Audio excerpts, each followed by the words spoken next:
A gente preparou aqui um perfil do grupo que hoje diz ter tomado o poder na Síria e tem a origem ligada aí à rede terrorista Al-Qaeda.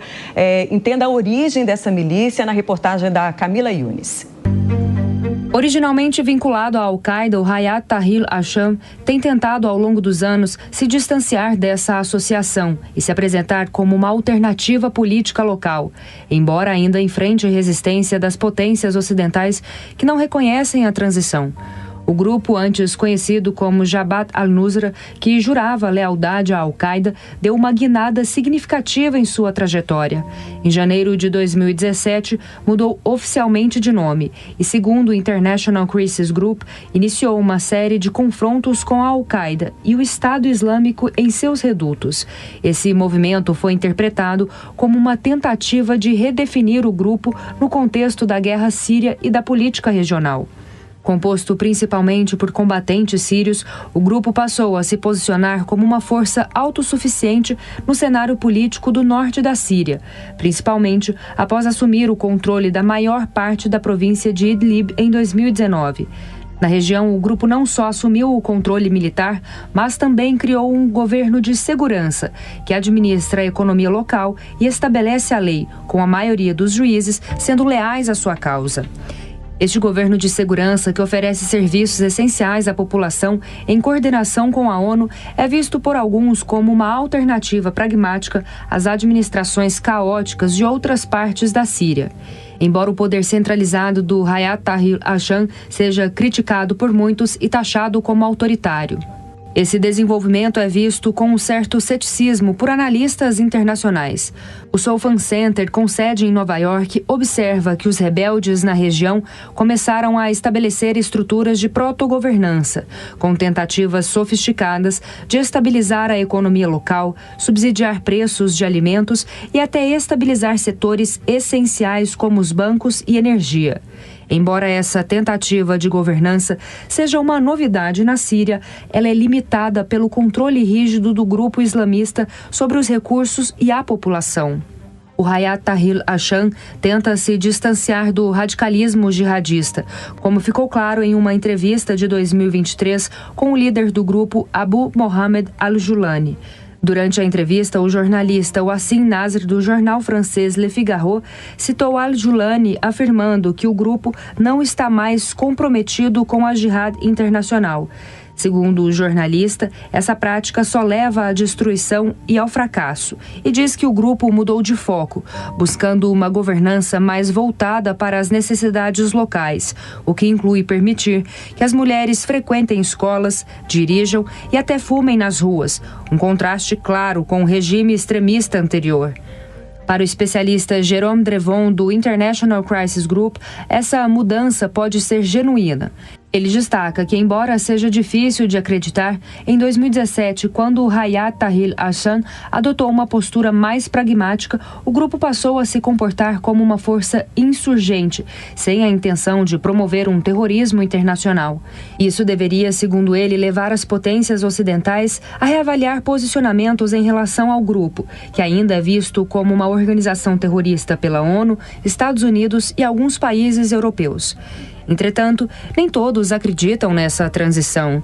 A especialista Tami Palacios, do New Lines Institute, argumenta que o grupo islamista ainda mantém laços com organizações jihadistas mais radicais e continua sendo uma ameaça potencial. Ela observa que a mudança ideológica do Hayat Tahrir al-Sham pode não ser compartilhada por todos os membros do grupo e que sua liderança pode ainda ter interesses alinhados com os da Al-Qaeda. Palacios alerta que, embora tenha ocorrido um distanciamento no discurso da Al-Qaeda, o grupo fundamentalista não cortou totalmente as ligações com a organização síria. Essa ambiguidade torna o futuro do Hayat Tahrir al-Sham em relação ao reconhecimento internacional incerto, assim como os talibãs no Afeganistão, que assumiram o poder em 2021. O grupo islamista pode enfrentar dificuldades para sair das listas de organizações terroristas, especialmente após ter enaltecido os ataques do Hamas contra Israel em outubro de 2023.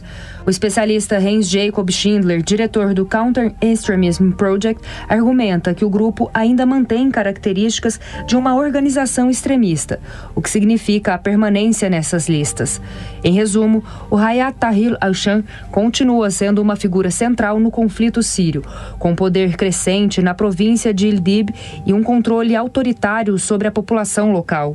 Sua tentativa de se apresentar como uma alternativa política, com uma governança que oferece serviços e estabilidade em uma região devastada pela guerra, é vista com ceticismo por muitos, mas também reconhecida como uma mudança pragmática.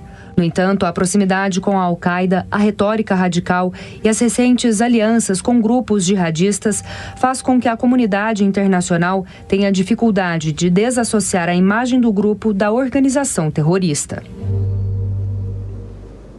Agora, 8h55. Repita. 8h55. Depois a gente passar aí para mostrando aí como é que surgiu esse grupo, a questão com o extremismo. Luca, começo com você. O reconhecimento internacional como o HTS, como um governo legítimo, pode reforçar o extremismo? Como é que a comunidade internacional deve reagir aí agora aos próximos passos em relação a isso? É uma questão extremamente delicada se a gente observar um outro exemplo recente, o exemplo do Afeganistão, que teve por quase 20 anos um governo apoiado pelas potências ocidentais, que não era um governo democrático, obviamente que não, mas mais próximo de um governo que respeitava as minorias, e na questão do Afeganistão isso é muito específico com os Hazaras, com os Pashtuns, com os Tajiques, os Uzbeques, entre tantas outras etnias que vivem por lá. No caso da Síria, apesar de nós termos uma etnia majoritária árabe, a questão religiosa ela é muito delicada, e um grupo que tenha ligações com a Al-Qaeda, por mais que sejam no passado, é uma preocupação tanto para os cerca de 10-12% de xiitas, alauítas que vivem na Síria, como também os 10-12% de cristãos sírios. Então, a garantia da sobrevivência de todas essas minorias religiosas, ela é extremamente necessária para dar qualquer tipo de legitimidade e apoio de governos exteriores a um possível governo que tenha o HTS, o Hayat Tahrir al-Sham,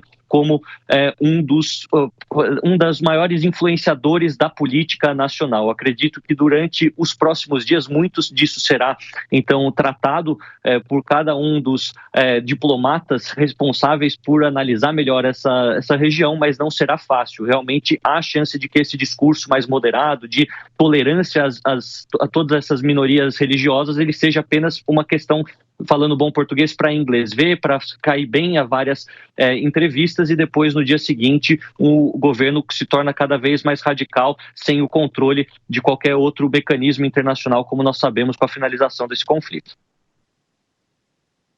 Acredito que cada governo vai tomar suas medidas de reconhecimento, mas acredito sim que vão reconhecer, né, o HTS como novo governo sírio, como governo legítimo, até como uma forma de tentar estabilizar a situação interna, fazendo com que os outros grupos não tentem esse reconhecimento individualmente. E se caminhar para uma abertura logo de uma constituinte e que isso leve à criação de uma nova constituição síria, a possibilidade de uma estabilização da Síria é muito grande, principalmente se for dada uma autonomia muito grande para as regiões. Esse tem sido um fator importante para a estabilidade de vários países da região. Portanto, os próximos passos, dias, semanas vão ser importantes. Eu acredito que nós, né, como as imagens estavam mostrando, a Turquia foi um elemento fundamental nesse processo todo, né? A Turquia, as bandeiras da Turquia foram amplamente utilizadas pelos que estavam participando dessa situação lá na Síria. Então, o que a gente observa é que a Turquia tem um papel fundamental, mas a impressão que eu tenho é de que nós vamos ter aí 2 semanas de celebração, e o grande fator é a instabilidade que deverá ser criada nos próximos dias. Não sei, tenho dúvidas com relação a como isso vai acontecer, de maneira que todos os grupos sejam contemplados. O grande problema é que a história tem comprovado, pelo menos na região, de que o discurso nunca é seguido pela prática dos atores. Então, a possibilidade de nós termos uma situação em que a Síria, como nós conhecemos atualmente, venha a ser mais fragmentada, eu tenho a impressão que deverá ser o caso no futuro. Mas o futuro a Deus pertence nessa situação. Agradecemos ao professor Marcos Vinícius de Freitas, o professor também Gunther Hutzit, o Luca Bassani participou diretamente da Europa, trazendo todo o panorama dessa situação que aconteceu no início da madrugada aqui no horário de Brasília.